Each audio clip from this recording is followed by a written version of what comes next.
First of all, uhuru and good afternoon. How's everybody feeling? Everybody full? Okay, good. I appreciate everybody, not only for organizing this event and all of you for coming, but for accommodating, sometimes our overwillingness to accept invitations, and adjusting the schedule so I can go and then I'm gonna come back. So I appreciate all of that greatly. What I'm gonna do here is just go through sort of a condensed version of a much broader presentation, and hopefully it will still make sense. And then I think maybe we'll have a few minutes for some discussion, I hope. So I'll more or less go through it pretty quickly, and I think hopefully give us something to work with. Again, as usual, just situating colonialism as the fundamental idea here, or concept to deal with, or the issue or the struggle to deal with. And as has already been said, without the context of imperialism and colonialism, a lot of the discussions that we have and a lot of the analyses that are produced just simply don't make sense. I always keep thinking of Fred Hampton's, statement about we reach conclusions that don't conclude and answers that don't answer. So the title of this is just Colonialism and Mass Media, Propaganda and Psychological Warfare. Simply put, propaganda, public relations, and psychological warfare actually all have official definitions that are almost identical. And they basically just deal with an over-preponderance of a certain message that is designed to impose certain forms and frames of reference and patterns of thought onto subject people. And they use the terms in official academia, if that's important. They actually talk often about subjects and targets when discussing communication. And as we'll talk about briefly, they talk about communication in terms of weaponry, and something that I think is always good to consider. So again, colonialism is the foundation, always going back, to the greats like Frantz Fanon. Among many of the things that he said, he put it just simply: colonialism is the complete and total conquest of a land and people. That is all. I mean, it's a brilliant summary, and it allows for people to not be confused by all the fancy language and concepts, and to remember what is really at stake here: the complete and total conquest of a land and people. Jack O'Dell, and I was just reading his recently republished Reader, which I've always enjoyed, particularly, well, the readers knew, but his work I've always enjoyed. And one of the things that he talked about in identifying Black America specifically as an internal colony, which is, I think, something that just very briefly I want to say is very important when conceptualizing the way Black America and other groups held as captives within this country are dealt with. It's always important to not think of it in terms of pluralism and progress and democracy and freedom, and we went through slavery and then things have progressively gotten better and so on and so forth. That there is a set in stone pattern here that Jack O'Dell talks about in terms of, as he says here, in defining the colonial problem, it is the role of the institutional mechanisms of colonial domination which are decisive. Territory is merely the stage. So he was talking about putting Black America specifically back into a global context and reminding the world and ourselves, in fact, that the processes of imperialism that created European countries and African countries and Latin American countries have also produced internally colonized nations, subsumed and held within the state apparatus of the United States. Of course, indigenous nations are there, Latino and Chicano nations are there, and Black America is best conceived as a nation within a nation. So just wanted to, and he also said, by the way, he made a point that the so-called revolution of 1776 did not end slavery. So his point was the pattern had been set, and that proves that Black America is an internally held colony, a nation within a nation, that the so-called revolution didn't change those fundamental relationships. So media is psychic violence. Frantz Fanon talked about this as the primary component of colonization, that there was, of course, the physical brutality. You come in, you wipe out people, you wipe out those who resist, and then you wage psychic violence, which is necessary to maintaining colonial order once the physical component has been dealt with, all right? So he says, again, colonialism is the organization of the domination of a nation after military conquest. So what happens after you conquer people is the need to maintain the social order, and psychic violence, as he said, is essential to that. And I think that's important that we understand media, particularly in this context, as psychic violence. So media, culture, ideology, and military domination. As Chris Simpson, a great researcher at the University of Maryland, or formerly at the University of Maryland, now at American University, talks about, he's done some of the best work in excavating the true nature behind what we call communication studies or media studies. And he talks about, as they said in their own literature, that media are the fourth arm of the military, that they are to be manipulated to secure ideological victories over the colonies through the application of propaganda, and this was done internationally as well as domestically. And that public opinion is seen as an aggressive intervention in other states. And that's Harold Laswell, who's considered a founding father of communication studies and is often ignored by people who practice communication studies or who even teach within the field, precisely because what he was dealing with was a government-sponsored, private, corporate elite-sponsored study into the ways to manipulate populations. To get them to go to war, to support war, to assume all the ideas that are dominant within those who are in power. And he talked about it as an aggressive intervention. So the ideological function of U.S. Media in the United States have an ideological function, in the United States as well as around the world. My focus is the United States, so I want to be specific here so that we just don't, we can't automatically transplant analyses, wholesale, but it's a good place to start. The colonial pyramid, just again, the same thing I've been talking about, the process of colonizing this continent and developing this nation is based on enslavement and destruction of the fourth world, which is the indigenous nations that pre-exist this modern nation, and so on up the ladder it goes. And within that is this media apparatus that I often talk about, just going through it very quickly, which forms this, using these four tenets to sort of identify how media work ideologically in this country. Marx said that the original sin of capitalism is commodity formation, turning every and anything into a commodity. Greg Tate said that the original commodity of the United States was us, African people. And this, according to Downing and Husband and many others, but just focused specifically on media studies, formed what we call the conceptual original sin of the United States, or racism, or really this idea that you have to identify yourself against somebody else. So this is again why James Baldwin said, when a white man calls me nigger, I just ask him why you need me to be one. Because if I'm not the nigger you say I am, then you're not the white man you say you are, and then everything just collapses. And then, people like Amos Wilson and Marimba Ani have talked about that, as Amos Wilson said, it is a political necessity to destroy the African consciousness of colonized African people. So there's an assault permanently in place against Black America and other African populations as seeing themselves as having any connection to the African world. Some of the founding fathers, just very quickly, of this modern day propaganda, Edward Bernays is the one who is most popularly known as coining the term propaganda, or public relations rather, to clean up the word propaganda, which he said, I don't really see what the big deal is, but the Nazis took what we were doing here already and they made it something that the world sees now as negative, so we can't use propaganda anymore, so we call it public relations. And that's why when I say even in the classroom that public relations is just psychological warfare, people get sometimes uncomfortable, but that is ultimately what it is, and he said so himself. So if you don't believe me, then as always, you got to have your good white male sources. There's one. You don't have to believe me. He said it himself. And he talked also in terms of this in the context of an invisible government, that he said, we have an invisible government here. We give you elections. We give you votes. We give you concepts of yourself as having anything to do with this proper functioning of this society so that you don't rebel. But don't ever be confused that this is, and this is actually from the first paragraph of his book in 1920 called Propaganda, I think 1920 or 23, somewhere around there.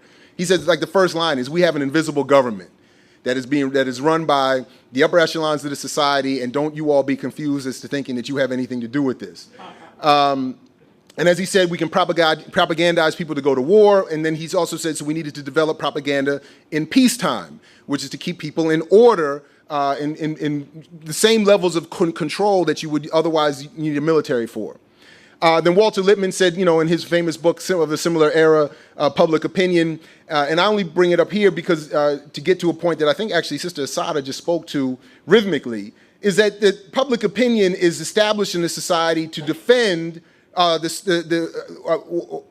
defend the political position of those in power, and the stereotype is used as he said, a self-defense mechanism. We have to create propagandized versions of the people we are conquering, and he speaks specifically about Black people in this book, creating this idea that these people deserve the situation that they are faced with. And whether or not you think of him as, there's always debate about what he really meant. But the point is not what he meant, but it's the point of how studies that people produce are used by those in power. I publish, everybody in the academic world publishes, people outside the academic world publish, and we say whatever we want to say, but that doesn't necessarily mean that those in power will use the information for the reasons we have set it down. They will use it as a mechanism of study to protect their own positions in power. So we all can't get confused. A lot of us in academia think, well, I'm not colonized, I'm free, and I write real radical stuff and get it published and all this other stuff. Well, that's great, and that's fine. The 3 people who read the journal articles, 2 of them will be the people in power who will implement it for their benefit, and the rest of us just run around, claiming, making our CVs long and all that other kind of stuff. So propaganda has always been used. It's been used by everybody's side. We all use it. I'm engaged in it. We're all engaged in it. And depending on whether or not you think it's positive or negative, is just what side of the issue you're on. But those in power who've been writing about this for quite a while have said that propaganda is to be used, in this case, as subversion, which is the undermining or detachment of the loyalties of significant social groups and their transference to the symbols and institutions of the aggressor. Techniques include propaganda, violence, and manipulative persuasion. And the reason why I like that particular sentence is because, again, propaganda and violence are put in the same sentence. That media are not seen as some sort of separate and distinct item within the arsenal of those in power. They are part of that arsenal. They are one of the many arrows that can be pulled out of the quiver whenever necessary. But we can't ever be mistaken or convinced that media are somehow not important, that media are somehow ineffectual or powerless. They have tremendous power, and those in power use it to their advantage as much as possible. I also happen to just like this piece of propaganda. I think it came out against the United States invasion of the Philippines. It kind of speaks for itself. It says at the bottom there, it's your blood, doughboys, but no more, but more and still more is to be squeezed out if you keep invading us. Anyway.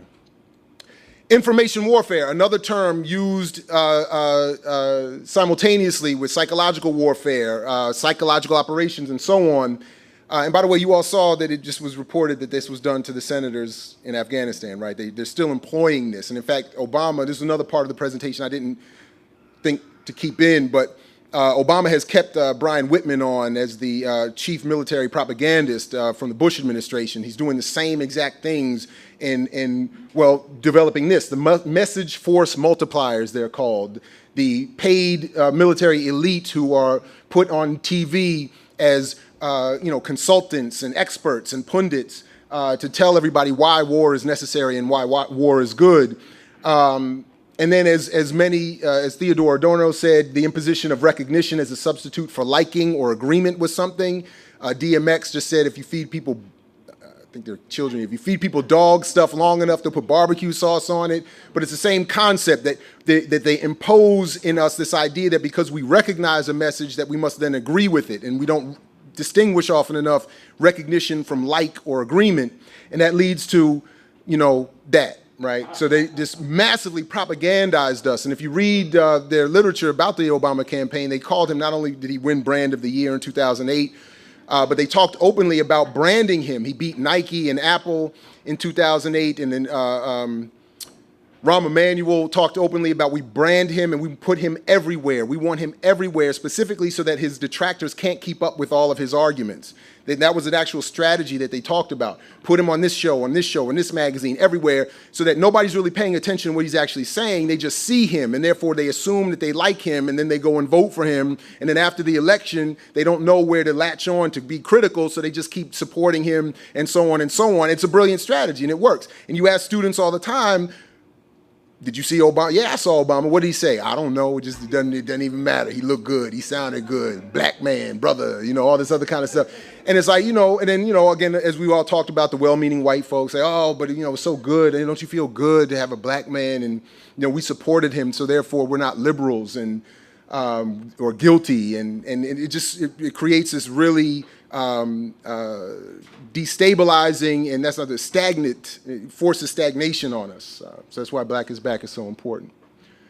So Naomi Klein got very popular with her book, The Shock Doctrine, and it's a very good book, very important book, but I always like to say that, again, Fanon had been talking about that for 40 years. Psychic violence is what he meant by shock doctrine, and he said the same thing. You impose horrible conditions on people, or you take advantage of the natural ones, and then you can impose your messages and create the kind of conditions that you will find politically and economically viable or beneficial. And then what they did is she talked about they used CIA techniques, and the CIA was one of the OSS, the predecessor to the CIA, was one of the major funders of the Foundation of Communication Studies Research. So they wanted to find out, how do you dislocate and distort communication on an individual and collective basis? The shocking moment is often helpful here. They're in a moment of crisis and stress, so you just start hitting them with certain messages and they will fall right in line, as she says here. But again, because of Fanon and because of that sort of line of analysis that goes through imperialism and colonialism, we know that racial oppression within a colony is natural. And then we have to ask the question that I think Naomi Klein doesn't ask, which is specific to our condition here: when has African America not been in a state of shock? When have we not been in a state where the shock doctrine could be deployed against us constantly since our time in this country? So if we just look at brief picture here of African history in the United States, it's pretty clear that from the beginning of enslavement and the Klan and lynching and then mass incarceration and police brutality, we have been in a permanent state of crisis against which a shock doctrine technique could always be easily deployed and used against us. Also before, by the way, not only modern propaganda studies, but also again before Naomi Klein is Du Bois's discussion of the propaganda of history, where he said that its fidelity against the Negro since emancipation in this land is where we face one of the most stupendous efforts the world ever saw to discredit human beings, an effort involving universities, history, science, social life, and religion, and to which I would only add mass media. But Du Bois's point was evident in the early 1930s that propaganda of history has been part of a collective of weapons used against Black and African people here and around the world. He also was a proponent of semi-colonialism or domestic colonialism as a mode of analyzing Black America. So if we look at just here beyond perception, the all-pervasive environment of mass media today, the United States is pretty much a collective of not only private corporations, but private corporations that are highly involved in one aspect of their apparatus or another in the production of media.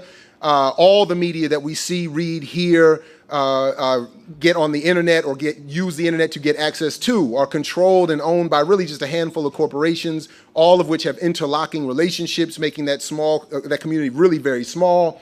They're able to dominate and lock down our ways of thinking and how we interpret our reality and so on.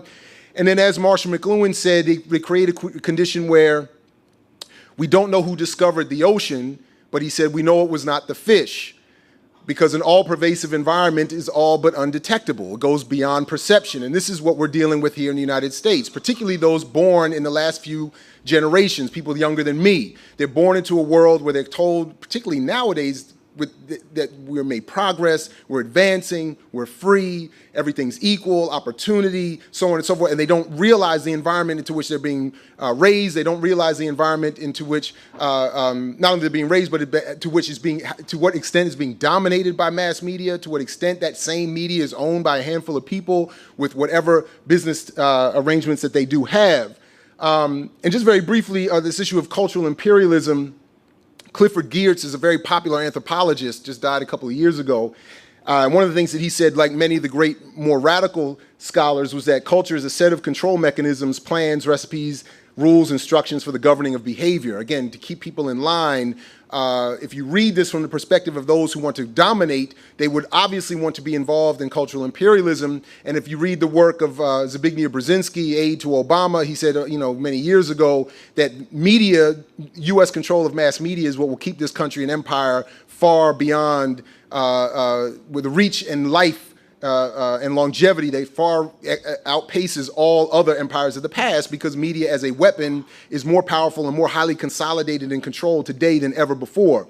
But as Chris Simpson also, as I mentioned a moment ago, said, and going back to my earlier point, Geertz also worked cheek by jowl with men whom many people consider to be professional terrorists specializing in the suppression of indigenous democracy.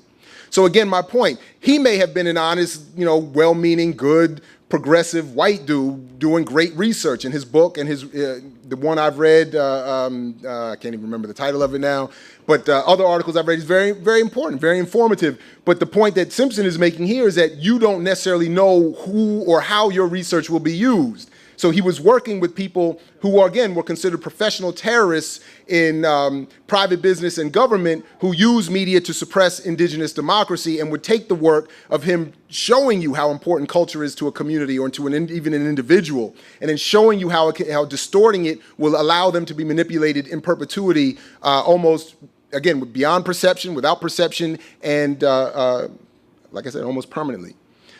So just to tie this up very quickly to what I often end up talking about, which is hip hop, and I'm very glad to have been able to follow Sister Asada's performance here, is that the same process is carried out today. And I often use the hip hop and the music industry just to make this point very clear.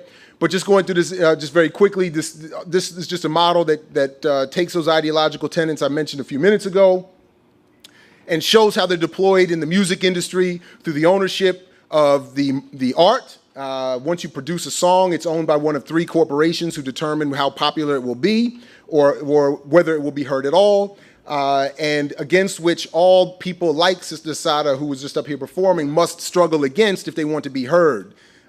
Because whether or not you are in direct competition with them, or hostile, or even likely or friendly with them, the popular rappers, or in this case, popular media, popular cultural expression, are are made popular to determine the norm against which all others are measured. As I said a moment ago, we're judged not only by who we are, but who we are not. So people will often say, and I just did it the other day, well, a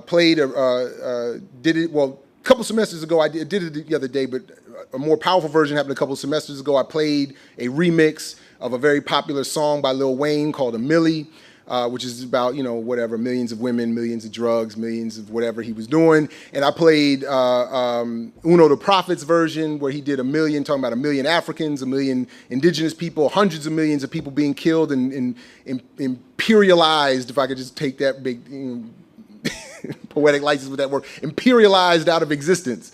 And I played it, and one of the sisters in the classroom said, the flow was good, the same beat, obviously, but we're not conditioned. She actually said, we are not conditioned to accept that message. We are so often confronted with another message that I am now not comfortable hearing this other version, even though aesthetically and musically it is just as good. And I said, well, that's the point, because you set up a situation where Lil Wayne is heard so often that the assumption is, the recognition is that we recognize that we must like it. And this is how they get us to adopt anything from music to national anthems to pledges of allegiance and so on and so forth. So then I just start showing these basic things here about radio airplay, just to sort of make this point. The rhythmic top 30 played around the country. Again, I'm still operating off an older one here, but it still works just in terms of showing you not only how many times songs are played, but who owns them. So in this week in October of last year, Trey Songz had a song played 6,157 times across the country just in 1 week. That song is owned by Warner Music Group. And if you notice here in red, there are only 3 corporations that own all the songs in the top 10 or top 20. And they're played 6,000 times, 7,000 times a week all around the country, just on radio. This doesn't count video plays, internet plays, when they're attached to a video game or a commercial, just radio. And you see that there's no room for Sister Asada or for Head Rock or Asheru or any number of other folks, and they just play them over and over and over again, and then just to show the same thing, that even a black woman, this is why you have to understand imperialism and colonialism, that even a black woman who owns Radio 1, the largest block of radios that target black people, does the exact same thing. Same song, same corporation, same lack of news, same exact everything. So what that does is it creates a situation where, again, a standard is set, a norm is set, and everything else is judged against it. But then again, these corporations are actually subsidiaries of larger corporate entities. So Universal Music Group, which is the biggest record company in the country, in the world, in fact, is only 6%, that's 14% of Vivendi. And that, well, I won't go too much into that. But UMG, everybody talking about the music industry's dying, all this stuff. UMG's revenues went up last year. Vivendi's overall revenues went up last year. They're making plenty of money, $40 billion for Vivendi. So why would they care if they're not playing us the kind of music that will help us get free? In fact, their social and political benefit is to keep us from not thinking about freedom, because their whole broader spectrum of businesses require stability, which is what we hear so much about in terms of Libya and other parts of the world. We need stability, not freedom, stability. And we don't want, Africans running around here with their fists up is not stability. Africans running around here killing each other, perfectly stable. That's not a problem. So Sony Music, same thing for Sony Corporation. Sony Music is only 6% of Sony Corporation's overall business. Doug Morris just became the CEO there, and they said he's going to be making $10 million a year. So clearly there's not, poverty in the music industry. And they're all fighting to get these positions, by the way. I mean, he's like, there's all these people vying for these positions. Warner Music Group, the big three, Edgar Bronfman and Leo Cohen, the two top executives of that company, even while the company was losing $400 million, at least on paper, they were making $83 million. And, their losses, by the way, is when they say we project to sell 10 million CDs, we only sell 8 million, so we write it off as a $2 million loss. Okay, I'm moving through, 5 minutes. So what we don't get is the anti-sonic warfare, the music that we were just hearing a minute ago. People like Garcias, Dead Prez, Head Rock, my man Skip Coon, which is my new favorite, Skip Coon and Mr. Nick. You got to check them out if you haven't already. Some of the best out of Mississippi. And in La Tere, we don't hear people like this on the radio, because that, again, is antithetical to how propaganda works. By the way, counterintelligence program, the fifth tenet of that said specifically we have to keep black youth away from black radical politics. So there's a specific relationship between what's popular musically and politically. Daruba bin Wahad made the point about the impact of propaganda, saying that propaganda gets black activists killed. And his point was that if you put an image of us out as being hostile or violent or a threat to our own communities, then our own communities will support us getting killed and locked up. So it works in that way. So then finally, conclusion, why again propaganda, okay? As Fanon said, the settler's work is to make even dreams of liberty impossible for the native. The native's work is to imagine all possible methods for destroying the settler. And I'll leave it there, and thank you very much. All right.